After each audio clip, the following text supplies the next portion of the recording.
Čau visiem! Laipni aicināti manā kanālā. Man ir atkal nelieli jaunumi. Beidzot, es esmu ticis pie savas otrās Tamiya Clodbuster mašīnas. Tur man palīdzēja mūsu Lietuvas kolēģis no Lietuvas kluba. Viņš atrada Vācijā pārdošanā šādu mašīnu un palūdza savam draugam to nopirkt, atsūtīt līdz viņam, tad es aizbraucu uz Lietuvotai pakaļ. Vārds sakot, mašīnas es dabūju. Kāpēc man to vajag? Es viņu gribēju pārbūvēt par monster traku savādāk veidu ar paštaisītu rāmīti. Par to es stāstīju jau arī iepriekšējos video, kad es montēju kopā savu pirmo Clodbusteru. Te ir pirmā Clodbustera kaste. Tātad pirmā Clodbustera kaste, un te ir arī pats pirmais Clodbusters. Vispār es biju domājis iztikt ar pavisam vienu, bet tā kā es viņu salīku, es sapratu, ka viņš arī stokā ir tik foršs, ka es viņu negribu jaukt ārā. Bet uzbūvēt es viņu gribu uz šā te rāmja.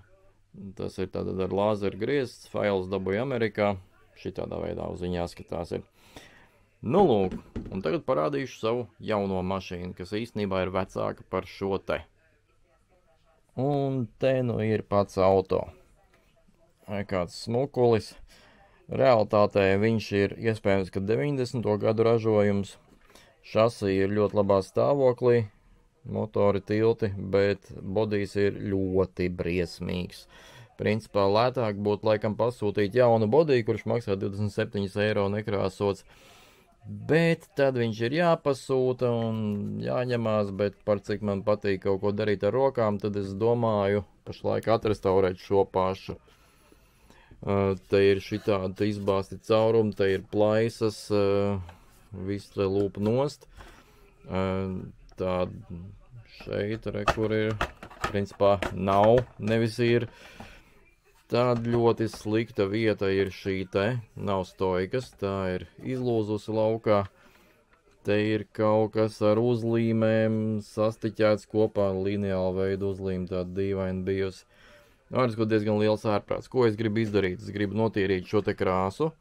Krāsa ir, nezinu, tāda sajūta, ka tas vācietis ir krāsojis viņu ar otu vienkārši. Nu, tas ir kaut kas slims, es tik sliktu krāsojumu laikam nekad neesmu redzējis. Kāpēc līmēts virsū traksas uzlīmes uz mašīnas? Kas ir Tamiya? Kāpēc? Kāpēc? Lai viņu padarītu sliktāku? Kas vēl?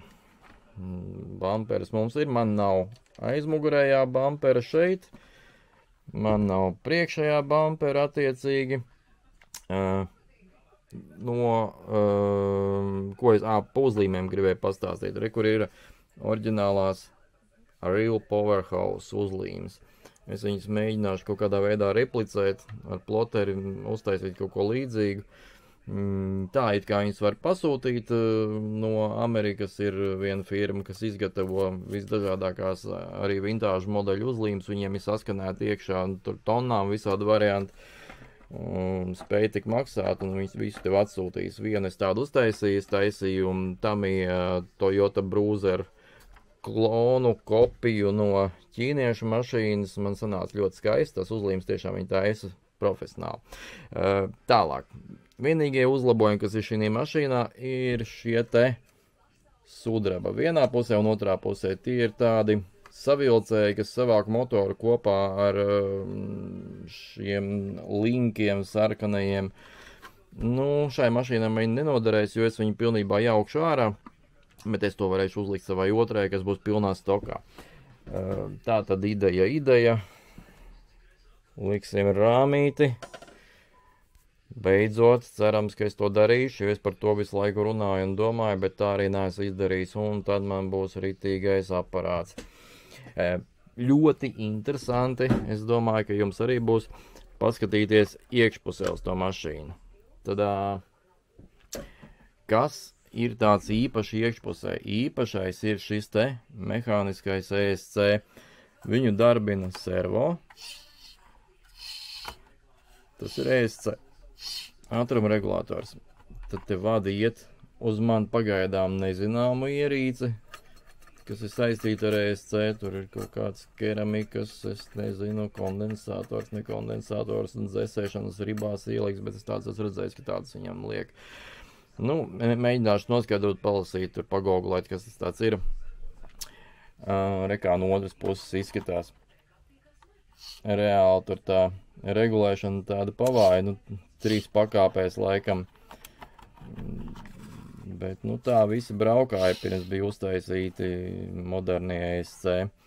Es viņu mēģināšu iedarbināt tādu, kāds viņš ir.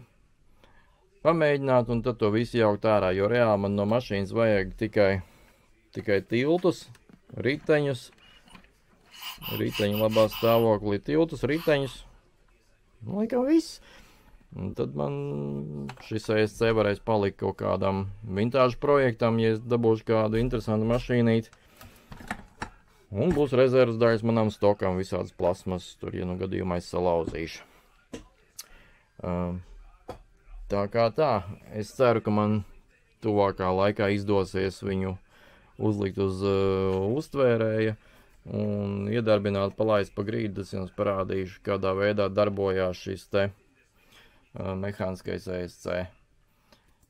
Tā kā vīri.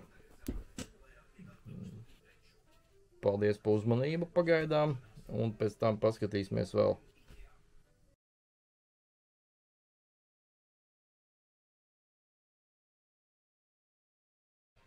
Bet tagad, kā jau solīju, pievienoju uztvērēju un parādīšu jums, kā tas darbojās. Interesanti bija, kas šeit ir konektors tā kā no baterijas. Bez tā uztvērējs nemaz neslēdzās iekšā, tas tātad piegādā no baterijas elektrību pašam uztvērējam.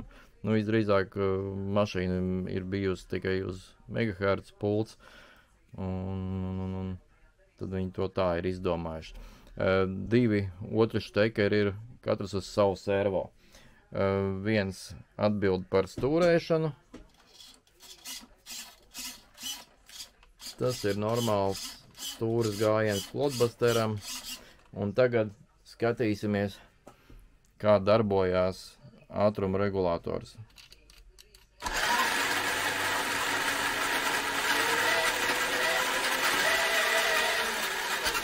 Un atpakaļ gaita.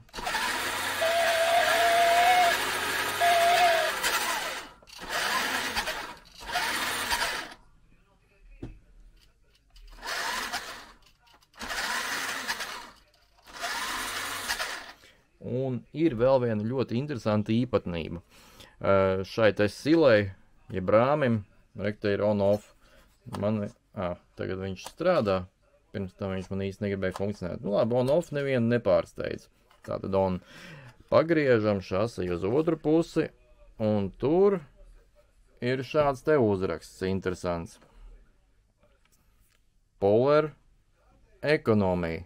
Man viņš stāv uz ekonomiju. Es domāju, nu kas tas pa fufels? Sākumā padomāju, ka nu, tas ir power slēdzes. Power un ekonomija tā kā izslēgts. Izrādās, nē.